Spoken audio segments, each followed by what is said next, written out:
റാന്നി മന്ദിരംപടിക്ക് സമീപം പ്രവർത്തിക്കുന്ന shuttle court എന്ന റെസ്റ്റോറന്റ് CCTV ദൃശ്യങ്ങൾ ഇവിടെ നിന്നുള്ളതാണ്. ഈ മാസം 4-ാം തീയതി ഉച്ചതിരിഞ്ഞ് 3:15 സംഭവം.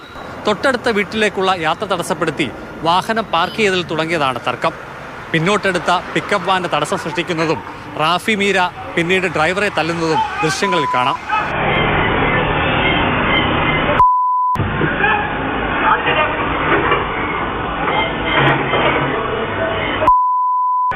അയക്ക് പരാതിയില്ലെന്ന് പറഞ്ഞാൽ അയാൾ പോയ ആളിനെ ഇവർ കൊണ്ട കേസ് കൊടുത്തു, കൗണ്ടർ കേസ് കൊടുത്തു. അവൻ വണ്ടി ഇടിച്ച് കൊല്ലാന്ന് ചെന്ന് പറഞ്ഞിട്ട് ആ പാവം പിടിച്ചൊരു പയ്യന് അവൻ അത് പേടിച്ചാണ് റാന്നി പോലീസ് കൊണ്ട് പരാതി കൊടുത്തിരിക്കുന്നത്. ചിറ്റാർ സ്റ്റേഷനിലെ പോലീസ് ഡ്രൈവറാണ് കേസിലെ 1-ാം പ്രതി റാഫി മീര. അയാളുടെ ഭാര്യ ഷീബയാണ് 2-ാം പ്രതി. എന്നാൽ ആരോപണങ്ങൾ ഇരുവരും പരിപൂർണമായി നിഷേധിക്കുകയാണ്. പിക്കപ്പ് വാൻ ഡ്രൈവർ എൻ്റെ ഹസ്ബൻഡ് എൻ്റെ വീടിൻ്റെ നേരെയുള്ള വഴിയിലാണ് നിൽക്കുന്നത്.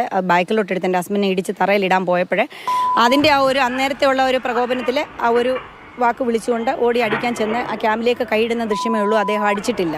റെസ്റ്റോറന്റ് ഉടമയും അയൽവാസിയായ റാഫിയും ഏറെക്കാലമായി സൗഹൃദത്തിലല്ല. കെട്ടിട നിർമ്മാണവുമായി ബന്ധപ്പെട്ട നിയമലംഘനങ്ങൾ ചൂണ്ടിക്കാണിച്ച് റാഫിയും കുടുംബവും നിരവധി പരാതികൾ ഇതിനകം നൽകിയിരുന്നു. റെസ്റ്റോറന്റ് പ്രവർത്തനം നിയമപരമല്ലെന്ന ആക്ഷേപവും റാഫിയുടെ കുടുംബം ഉന്നയിക്കുന്നുണ്ട്. എന്നാൽ എത്ര കാലം ഒരു സ്ഥാപനത്തിന് നിയമങ്ങൾ ലംഘിച്ച് പ്രവർത്തിക്കാനാകുമെന്ന മറുവാദമാണ് PM മാത്യു ഉന്നയിക്കുന്നത്.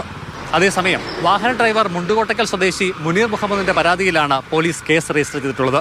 CCTV ദൃശ്യങ്ങളടക്കം പരിശോധിച്ച് തുടർ നടപടികളിലേക്ക് കടന്നിരിക്കുകയാണ് അന്വേഷണ സംഘം. CK Abhilal, Mathrubhumi news.